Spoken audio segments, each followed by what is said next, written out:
This is the day where we have 80 jerseys that blend into one blue river. One blue river that flows constantly. The end of the river, the empty end of the sea as one. That's how we roll. Sing it for us, Sarah. Hooray for us! Well, hello there. How are you, Lance? I'm great. How are you? Great. Well, I'm really happy to be here with you. This is Lance Smith. This is Coach Patrick Walsh's partner with Next Level. And Next Level has been revolutionary in youth sports across our entire country, of course, but also started here in the Bay Area. And you have a fundamental impact here on our spring showcase. And I would just like to ask you a few questions about it and have you kind of give us a little bit of input on just how you and Patrick got started. Sure. And kind of your philosophy for Next Level and how it's grown. Absolutely. I will preface that fundamental across the country. We're trying to be that. But yeah, the roots started here. I mean, before you get into the questions, I mean, definitely the roots started here. The organization was effectively created here in San Mateo with Patrick and I 13 years ago. This playground, if you will, this field behind us is effectively where we got our roots. It's what we call as our headquarters. It's, the Brady family stadium. Yeah. We have a lot of tetherance there, both to Sarah, to the Brady family, just obviously with it here and their proximity in San Mateo, which is really cool. So yeah, with the organization, we kicked off here and we have the mighty Sarah Padres and the mighty De La Salle Spartans here tonight. Two of our partnerships, if you will. And so they're like host campuses for your program, yeah, right? Yeah. So of course, being here, this is the home, sure, if you will. But epicenter of it all, right? Yeah, we have 1,400 kids in the city of San Mateo that participate in our programs here. De La Salle with Coach Allenbaugh and the group. There are, I think, 700, 800 participants over there, and they have for a long time. So it's really cool. I mean, and I think, amazing. I know for Patrick too, being able to be home and home. Sure. Right? Yeah. It's obviously a cool thing for him. It's a cool thing for us. It always has been. So outside of those two locations, there's about 150 to 160 more, but and multi-sport too. Like you started with flag football, right? And then it's grown into volleyball and baseball and I mean multiple other sports, which is amazing. Yeah. And co-ed as well. Yeah, definitely. So I mean flag football is effectively, it's kind of, again, it's our passion. It was started as our passion, and from there we were able to grow out and created a basketball program. I think because it's the template, right? The template of what we do in youth sports is to kind of change and democratize effectively where youth sports have kind of developed over the years. Sure. I don't know if are you a parent?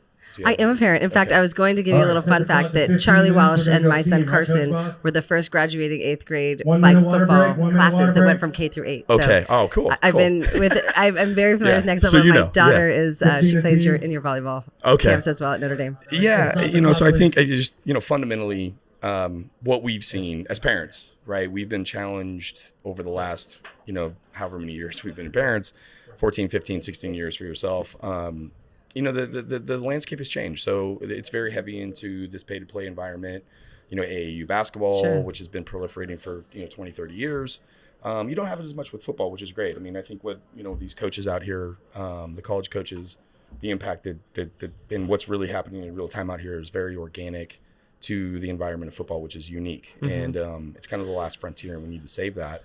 But the proliferation of AAU, club volleyball, club soccer, club this, club that, travel baseball, it pulls on families. Sure. I think the elasticity, it's very hard because it's not only money, but it's time, right? And this. Oh, if yeah. you have a son that's here at Sarah, like how many times did you, parenting, where were you driving them? How far away did you go? What did your weekends look like? Right. What was the money that you invested into these things, these plights? And we ask what it's all for. Right.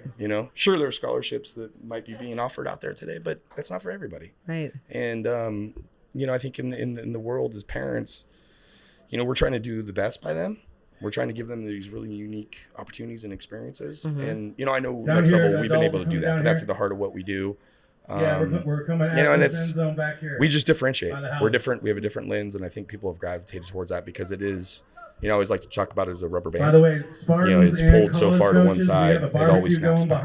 And parents enjoy what we do. It's encapsulated in one day. It's a very short format. It's emotional. It's competitive, and it needs to be. I like it when kids cry because of passion and the love for the game.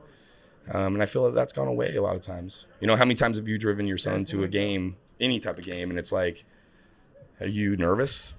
No. Like, that's wrong. Right. That is truly, there's something truly, truly wrong with that. No, maybe there is or not. No, I love that. Let's talk about that a little bit more, because I'm curious to know when you and Patrick were kicking back, maybe guys, what, 12 years now it's been? 13. 13 years? Yeah. 13 years ago you were kicking back and you saw a need for something. What was that need identified? Yeah, well, you think back at the time, right? 13 years ago, we were at kind of a crossroads in newsworthiness. You know, it was a big concussion. You know, concussion awareness was really paramount at the time. And you know, was it? You're never going to say that it was overblown, right? I mean, obviously, we need to make sure that the student athletes out here that are playing are protected, and we understand. And I think you've seen that instrumental and across a lot of high school sports, professional sports, everything. And safety measures are important, but it was the narrative. The narrative was at the forefront. So certainly with football, you looked at this. You had this Pop Warner dynamic, or what we would call tackle football, and it wasn't ripening. Right. It was cascading. It was going, down. Decreasing. Participation was going down. And if you started to look at, I remember I looked at this at the time, is like you look at participation numbers, not only in California, but in the forefront of like where football's kind of stronghold, Texas, Florida. And even in those states, it was declining. You know, it might be single digits, low single digits in Texas and Florida, but it was very impactful, certainly here in the Bay Area. And that was a lot of the impetus, is sitting around and saying, hey, where is youth sports today? So where's this club dynamic? Where's it generating? Where is the dynamic of football? And what does this look like? What does the future of this look like? And we didn't have all the, you don't have all the right answers, but we at least had enough in the cobwebbing to say, like, let's try to reinvent this. And how do we envision it? And that's what we've done. We reimagined it. And we didn't have it right the first year. We didn't. Probably the year that your son might have jumped in kindergarten, we were a little bit closer. And it was still amazing. It was so fun. Well, and we're still not there, right? But every year we want to get closer and closer. We want to strive to make it better. And maybe in there is maybe what wasn't happening, or what doesn't happen in those youth sports verticals, right? Especially those pay-to-play environments. Like, I look at coaches today. What do we define a coach? But, club coaches, I want to see them motivated. I want to see them caring about their participants. I'd like to see them reinvested in the plight of the student athletes that they have. Well, because everyone plays club now too. 100%. That's what it's like, AYSO all over again, except it's a lot more expensive. It's a very fruitful job for many. And, they're still a coach. They should still be a coach at heart. And yeah, it's a challenge. Like, challenged. I want them to be challenged. Like, how, if you have, and again, we're in utopia here because it's football related. If you got college coaches, you've got high school coaches, you've got this massive ecosystem and players, and but yeah, like, you take soccer. What are these soccer coaches doing to really truly perpetuate each one of those student athletes? Right? Are they really coaching them for the best of what those kids are and can be? Same thing with volleyball. Like, are they truly, or what are we doing? Right. Well, and I love your model. We can talk a little bit about, your coaching. One of the things that, and I will say, I agree with everything you're saying and love it. Like I said, as a parent of a young boy who like my oldest boy did not play flag football. He did play all 4 years at Sarah. Love it. But once my younger one got through flag, I was very confident in, because again, like you said, everyone was getting they were concussed and you're going to have brain damage. You were, you're not going to be. Yeah. Sorry. I got away from that a little bit. No, but I think it's great. It really did change as a parent, and we're all concerned parents. We want the best lives for our kids, but it certainly changed my view. I love football. Confidence. It gave. I would not miss an NFL game even prior to flag football, but I'm telling you, like, it made me like, oh yeah, we're playing football. Yeah. It sparked a passion if your son or your daughter, and now we're seeing it with flag football for girls, which is wonderful. Yeah, even on the high school level now too. I'll have to talk about my daughter here in a second. The impetus and the inspiration. But for those kids, like my son, this was he'll cherish his time out here. Oh yeah. He's a freshman in college now, and he played 4 years of high school football, and he got the confidence here, right? He did. But more importantly, I did, my wife did, you did, and parents are doing the same thing. And when there's a narrative in the house, and we go back to the concussion, so I will answer the question. But No worries. when you talk about, what was going on 13 years ago, there was fear, and there's fear in the home. And of course, our most prized possessions in most cases, and it should be, is our kids. Right. And when you have them and you're worried about protecting them, or, how do you navigate all this? And then they build this confidence for the game of football for us. And you're confident, your husband's confident, the family network's confident, and they want to play. Well, then let's go play. Absolutely. And you got coaches like Coach Walsh and Coach Allenbaugh and the staffs that's here, and it's a migration.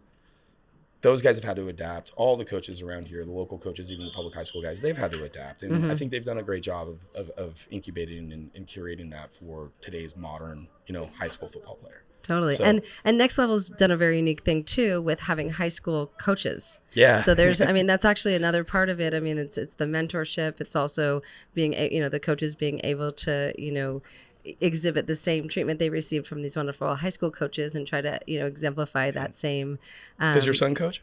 He does, yeah. Oh, cool. Right, yeah. My oldest one did, and so did Carson. He did basketball at Aragon. But yeah, that means I can fire him if you can, it's not but you me, wouldn't want to. Yeah, I would. I'm just kidding. No, how great is that, right? Your son played 8 years. Yeah. He was with Charlie. Right. They were champions. Okay, so he came out. He came out this field. I'm sure he played football, flag football out here for 8 years. Yeah. He was presented a playbook. He was presented plays and his job, his with role. Sarah Padre. So That's he was right. very. Yeah, and sometimes Aragon Dons. Well, yeah, sure. With high schoolers. Right. I mean, no matter what the campus was, they had high school No, students for from sure. the area regional schools. It was wonderful. Whether it's a De La Salle Spartan, Sure. whether it's a Marin Catholic, Wildcat, or It's just whatever a strong school. high school boy that High these school- little boys are like, wow, I want to be like him. It is a mentor to them, and we talk about that. And we put them up on a pedestal because that's what they are, and we tell them that. But think about that experience, 8 years of doing that, and then we want them to come back. Mm-hmm. They know, they have the language, they have the narrative, and they can come out here. And it's think about this, is what I think it was probably more daunting for me. It wasn't the first play of my son's freshman football game. It was the first time that he came out here with the playbook to coach Next Level. So cool. I was like, oh God, how's this going to go? Yeah. You're 14 years old and you're like, is he going to dominate this? Is he going to get run over by the parents? Couple dads. Yeah. So, Vicarious living. there is a blissful thing that creates. And, that is, we talk about it constantly. Some data, because I was working through a lot of this week, is this last season, the winter flag football season for Next Level, we had over 2,900 student athletes, football, high school and college student athletes that participated in our programs. Wow. Or that worked in our programs. And we compensated them over $2 million. And that's really cool. That's great. It's funneling money right back into the market. I mean, that's amazing. Well, and it gives them a job too. It gives them a responsibility. So your son comes out after 8 years of doing this and being a participant, and he can turn around and he can take the third graders from St. Greg's or St. Matt's, and that's his team, and that's his job and his responsibility to be a mentor to them. Yeah, it's ingenious, actually. It's a win-win. It really is a Yeah. win-win and all. Thank you. You were going to say something about, because it did go co-ed, so now we've got the girls' league. That started last year with fourth grade, right? Yeah, so flag football. Yeah, and I'll go back to that, because you said your daughter plays in the volleyball program. She was doing the volleyball, yeah. She wanted to do the flag football next time. Well, let's go. We'll take her. see. I'll put my daughter. She's going to be around for one more year, so she can coach. There she So again, I have a son and a daughter, and we have always, and we talk about this a lot, like girls sports and empowering young female athletes.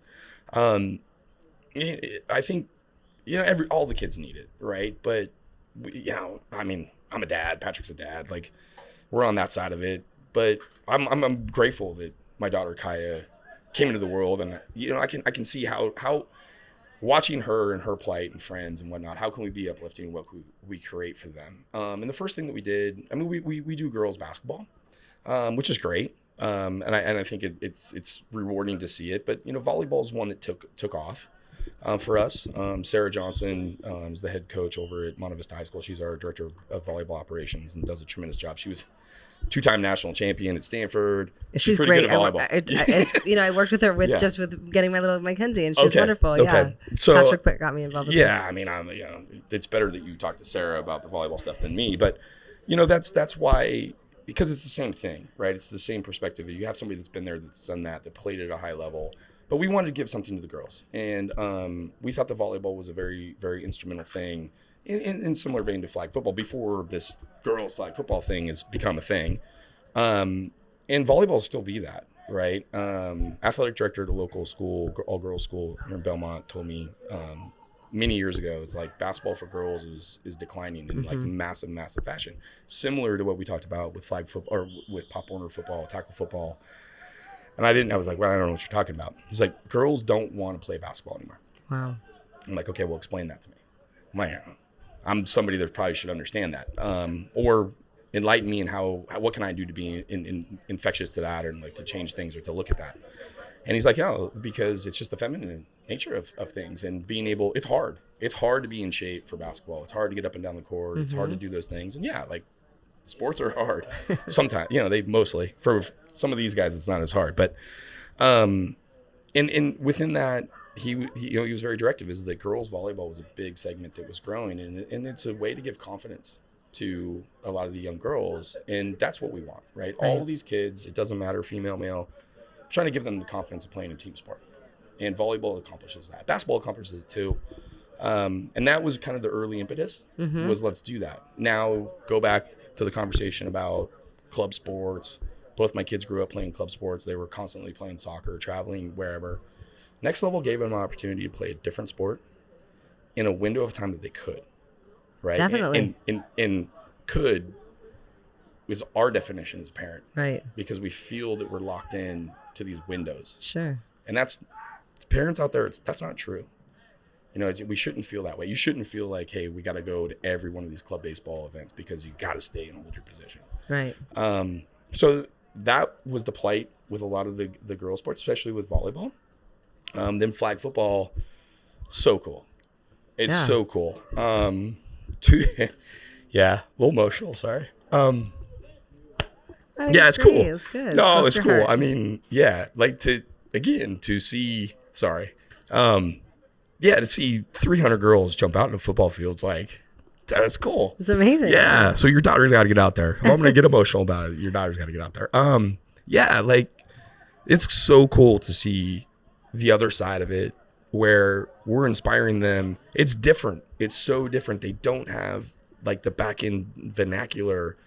They don't know all the nuances that go on out here, but we're teaching them that. Right. We're able to coach them that. It's kind of creating a new culture too, right? I mean, girls totally. Are just inherently different than boys. You know that, and from you're your responsible children. for it too. Like, it's not just us. It's you are, and everybody is. Well, and I don't know if we mentioned this on this podcast, but Next Level is inherently different because you do have your practice and your game in the same day. So it really is, that experience once a week where you do, develop the skills, you develop the camaraderie, you develop the community, and then you get to play passionately. So it really is, you guys have really programmatically, you really crushed it there. Because it is good. And it's fun. And I would say, as a parent who has had children involved in the program, and repeatedly involved in the program, it's because you do feel a sense of accomplishment as well. It's not this drag. It's not like going to Mountain View twice a week. And there really is a sense of like, nothing wrong with Mountain View, by the way. No. I'm sorry. You. I'm thinking of my distance to Mountain View, maybe not the city itself.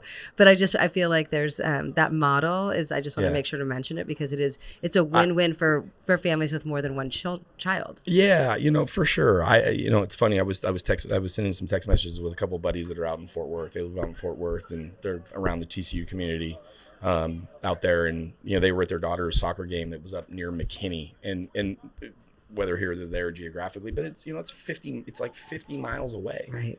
And it's still within the Dallas metro, or maybe it's 50 minutes away, whatever it is. The crow flies. 30 miles. I don't know, but we do that. It's like we make these sacrifices, and parents are doing it all the time, and it's like, do we always need to do that?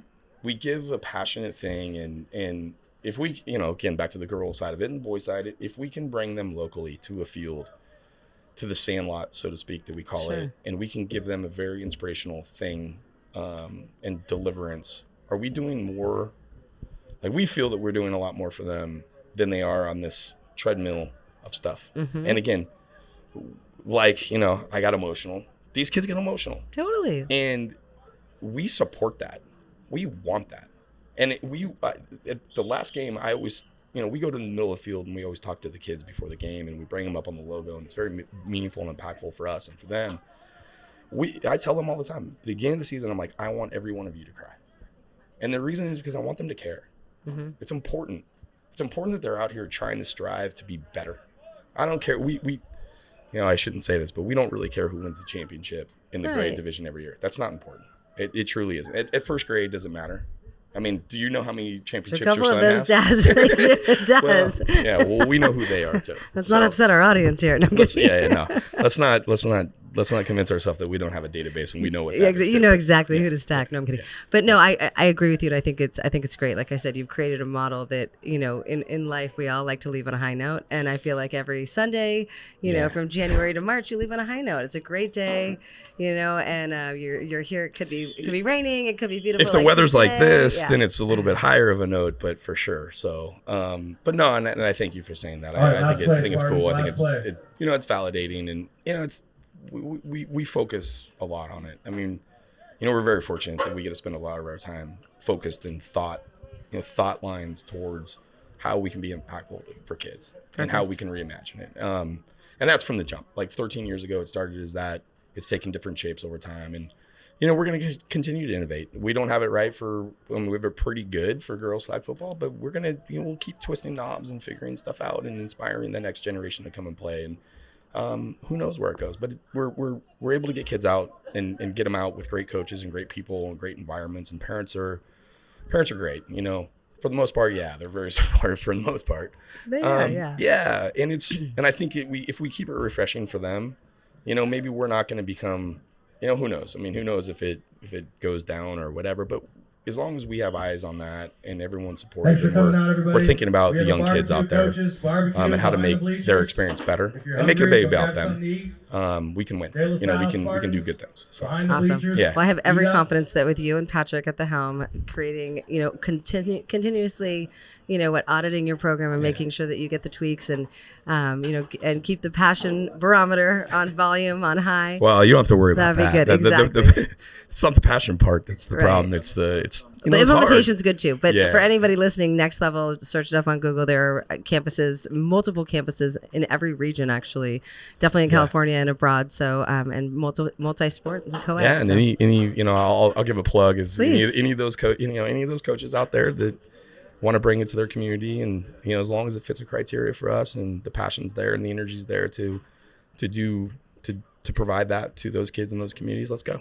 Awesome. That's what we want to do. So thank you, Lance. It's been a pleasure to talk to you, and I'm really, like I said, as a participant, my children play Next Level Sports, and it's been lovely, and so love it. I wish you the ultimate success. Well, thank you for having them out. Of course, thank you. It's cool.